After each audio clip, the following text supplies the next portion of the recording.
இங்கே கூடியிருக்கும் அனைவருக்கும் ஈஸ்ட் கோஸ்ட் செவிலியர் கல்லூரியின் சார்பாக எங்களின் முதற்கண் வணக்கத்தை தெரிவித்துக் கொள்கிறோம். நாங்க எல்லாருமே ஈஸ்ட் கோஸ்ட் செவிலியர் கல்லூரியோட மாணவ மாணவிகள். நாங்க இங்க வந்ததற்கான நோக்கம் என்னன்னா, தாய்ப்பால் பற்றிய முக்கியத்துவத்தையும் நன்மையும் ஒரு நாடக நலக்கல்வி மூலமா உங்களுக்கு சொல்றதுக்காக வந்திருக்கோம். ஒவ்வொரு வருடமும் உலகம் முழுக்க ஆகஸ்ட் முதல் வாரம், அதாவது தேதி 1 to 7 வரை தாய்ப்பால் தின வார விழாவா நம்ம எல்லாருமே கொண்டாடிட்டு வரோம்.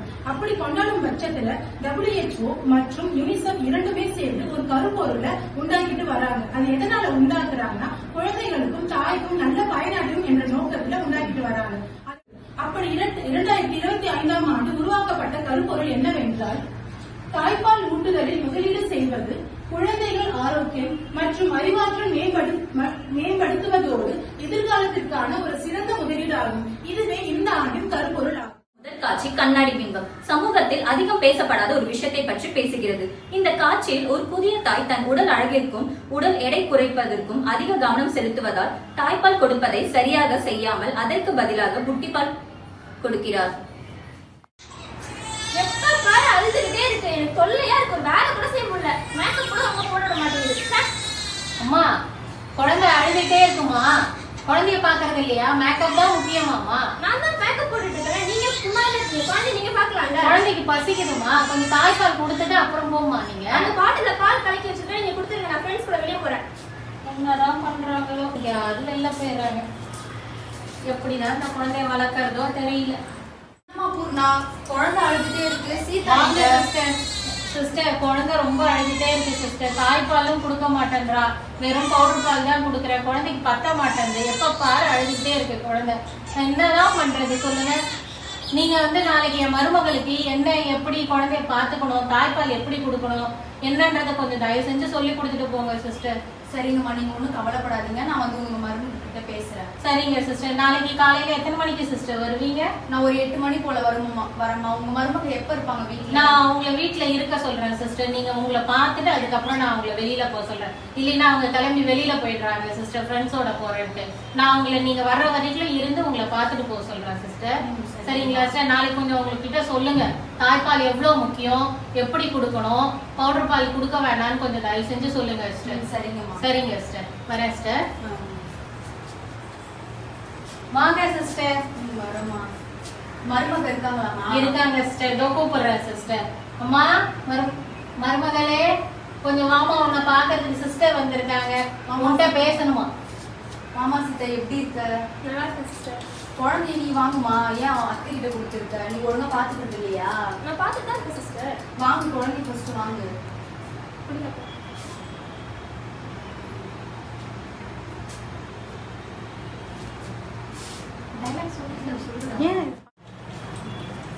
சிஸ்டர் வாங்க சிஸ்டர்.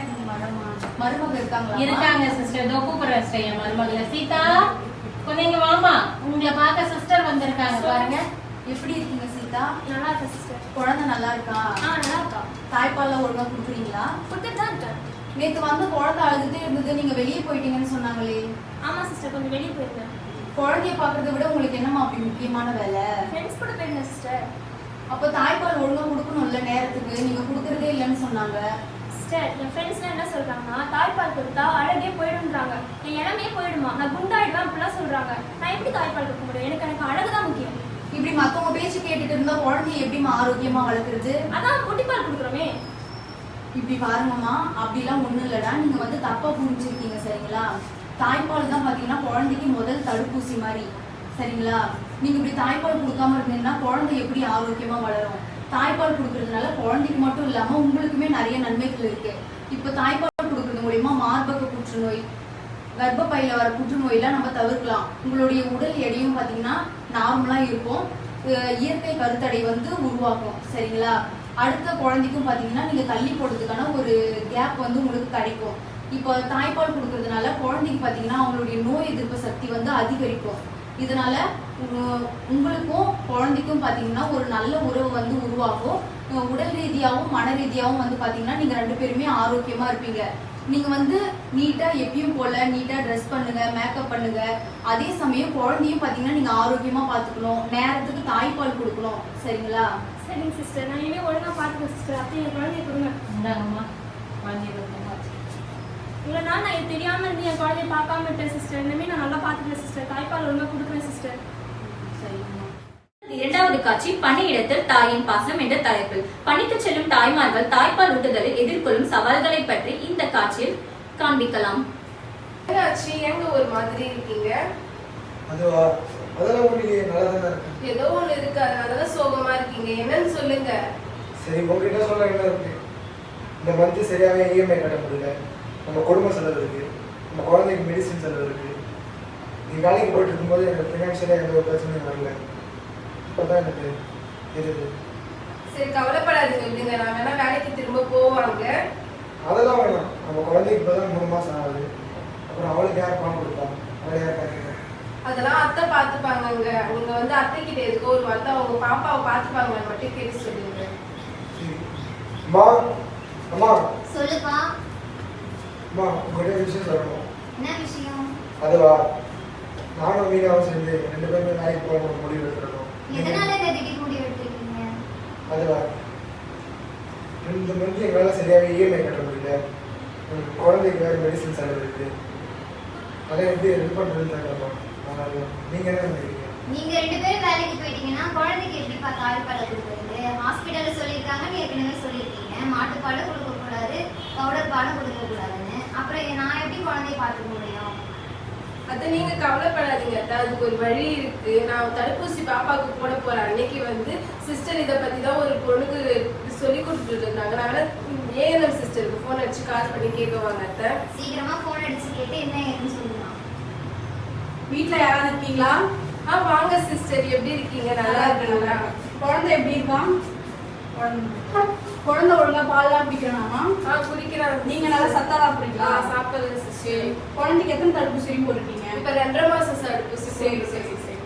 சிஸ்டர், உங்ககிட்ட ஒண்ணு கேட்க சொல்லுங்க சொல்லுங்க. இப்ப குடும்ப சூழ்நிலை வந்து ரொம்ப கஷ்டமா இருக்கு. அவர் மட்டும் தான் வேலைக்கு போயிட்டு இருக்காரு. குழந்தை வேற இப்ப பிறந்துட்டான். நானும் வேலைக்கு போகலான்னு முடிவு பண்ணிருக்கேன். ஆனா 6 மாசம் வரைக்கும் வந்து தாய்ப்பால் மட்டும் தான் கொடுக்கணும்னு சொல்லியிருக்காங்க.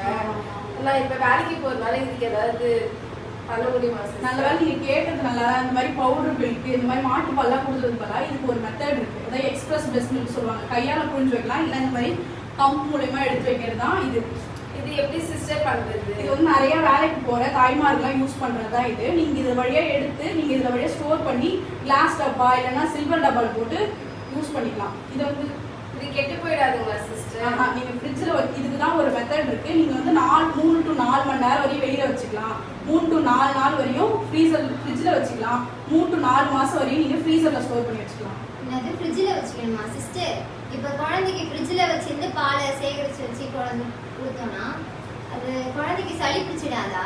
அப்படிலாம் இல்லைம்மா. நீங்க உங்களுக்கு தேவையான அப்ப எடுத்து வச்சு 3 மணி நேரத்துக்குள்ள கொடுத்துட்டீங்கன்னா அது ரொம்ப நல்லது. ரொம்ப தேங்க்ஸ் சிஸ்டர். இது எனக்கு ரொம்ப உதவியா இருந்துச்சு. ரொம்ப நன்றி சிஸ்டர்.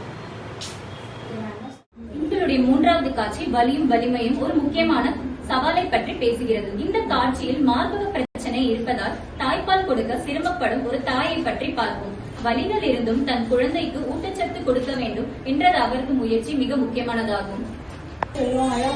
ஏண்டா அழுதுட்டே இருக்க? சரி, ஒண்ணும் இல்ல அம்மாவால பால் கொடுக்க முடியல. அழாதலா செல்லும், அழாத. என்னமாச்சு? ஏன் குழந்தை அழுதுட்டே இருக்கு? பால் கொடுக்க முடியல, நான் தான் அழுதுட்டே இருக்கு. ஏன்னாச்சுமா? எப்ப கொடுக்கல? இப்ப எல்லாத்தையும் கொடுக்க முடியல. எனக்கும் 2 சைடு ரொம்ப வலியா இருக்கு பால் கொடுக்கறதுக்கு. மாதிரி தோணுது, தண்ணி மாதிரி வருது. சரி இருமா, நான் சிஸ்டர் சொல்லிட்டு வரேன். சிஸ்டர் சொல்லுங்க. சிஸ்டர் இந்த மாதிரி மருந்து கொடுக்க வர முடியல சிஸ்டர். குழந்தைக்கு ரொம்ப நேரமா பால் கொடுக்கல. நீங்க கொஞ்சம் வந்து பாருங்க. என்னாச்சு உங்களுக்கு? குழந்தைக்கு பால் கொடுக்க